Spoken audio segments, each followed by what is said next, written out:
Assalamualaikum warahmatullahi wabarakatuh. Perkenalkan, nama saya Chelsea Marani dari Politeknik Negeri Padang. Saya berjurusan Administrasi Mega dan prodi saya Administrasi Bisnis. Saya mau berwawancara kepada Bapak tentang perihal sarana dan prasarana yang ada di SMA Negeri Padang. Saya ingin tahu apa saja sarana dan prasarana yang ada di SMA Negeri Padang. Oke. Terima kasih dari Chelsea ya. Pertanyaannya tentang sapras atau sarana prasarana apa saja yang ada di sekolah ini. Oke, terima kasih. Pertama, untuk sarana prasarana itu ada terbagi beberapa kategori ya kan.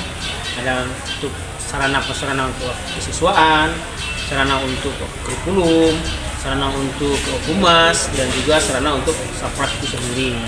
Dan itu adalah pembagian dari sarana prasarana yang ada di SMA 6 ini. Dan itemnya cukup banyak ya, cukup banyak. Dan itu sarana dan prasarana itu semuanya itu untuk mendukung suksesnya pelaksanaan kegiatan belajar dan pembelajaran di SMA 6 itu penanganan. Chelsea mau tahu apakah sudah lengkap sarana dan prasarana yang ada di SMA Negeri Padang ini?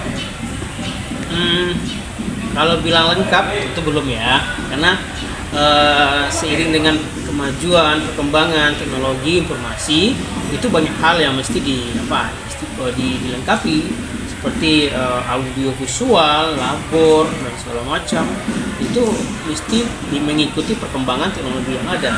Dan seperti misalkan labor bahasa contohnya, kita kan belum punya labor bahasa. Ya kan, labor yang menggunakan audio visual untuk listening dan speaking dan segala macam itu kita belum punya.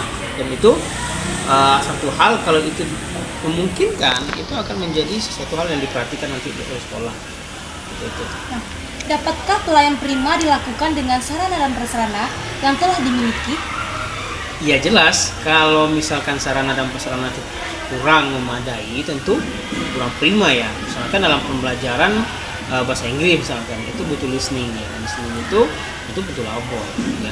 Dengan butuh labor itu mereka bisa maksimal, karena dengan adanya labor tentu nanti mereka bisa mempersiapkan untuk persiapan TOEFL kan, atau persiapan IELTS ya. Itu butuh kecakapan tidak saja speakingnya, writingnya juga, bagaimana listening mereka bagus. Menurut Bapak, bagaimana pentingnya atau pengaruh ketersediaan sarana dan prasarana untuk melayani pengguna? Dengan pertanyaan kedua tadi, biasanya kalau sarana prasarana itu memadai, lengkap, untuk pelayanan maksimal ya. Pelayanan maksimal dan kebutuhan juga akan tercapai. Apapun yang dilakukan di sekolah,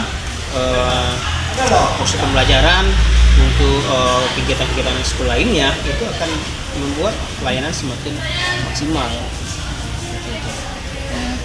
Dalam hal pemeliharaan sarana prasarana itu apa saja yang dilakukan? Ya, kalau dalam perawatan ya contohnya itu tuh ada suatu perawatan secara berkala. Misalkan ada perbaikan AC ya kan, itu ada perbaikan secara 3 bulan sekali, mesti ada perbaikan debu-debunya, perbaikan freonnya, pengisian freon dan segala macam itu mesti dilakukan. Dan untuk misalkan untuk labor kimia misalkan itu ada beberapa spek-spek alat-alat kimia itu mesti ada perawatan ya kan, ada penggantian mungkin atau ada dia expire atau segala macam. Dan juga seperti ada alat pemadam kebakaran misalkan ya, itu kan ada berkalanya, sekali berapa penggantian gas misi pemadam itu pasti dilakukan. Apakah kendala atau hambatan yang dihadapi terkait sarana dan prasarana ini? Kendalanya atau hambatan? Yang pasti kendala itu ketika dia rusak ya kan, ketika dia rusak itu kita pasti punya teknisinya. Dan kalau teknisinya itu kerusakan itu udah sering, tentu kendalanya ya harus terjadi penggantian lagi terhadap sarana tersebut. Dan kalau itu memungkinkan, seperti misalkan kipas angin ya, kipas angin itu kan membutuhkan, itu kan sarana yang butuh perbaikan juga ya kan, perawatan. Dan kalau dia sudah terjadi kerusakan yang sudah 80%, ya itu digudangkan ya, artinya tidak digunakan dan diganti mestinya. Nah, Apa harapan Bapak terkait sarana dan prasarana ini kepada pemerintah atau pihak yang berwenang? Ya, pastinya kita sebagai pihak sekolah ya ingin sarana yang memadai ya, Iya. sarana yang mendukung. Dan itu gunanya untuk meningkatkan kualitas tamatan kita, dan juga untuk meningkatkan kekuatan diri dalam keluarga besar SMA Negeri 6 Padang juga. Karena kalau sarana dan prasarana itu bagus, tentu gaungnya itu juga bagus. SMA 6 itu sarananya bagus, keren, dan memiliki labor bahasa juga perlu. Jadi gaungnya itu akan bagus nanti juga. Baik, sekian dari wawancara Chelsea Olivia Ramadhani. Terima kasih Bapak sudah mengasih sedikit tentang sarana dan prasarana yang ada di SMA Negeri 6 Padang ini. Ya. Terima kasih Pak. Ya, terima kasih.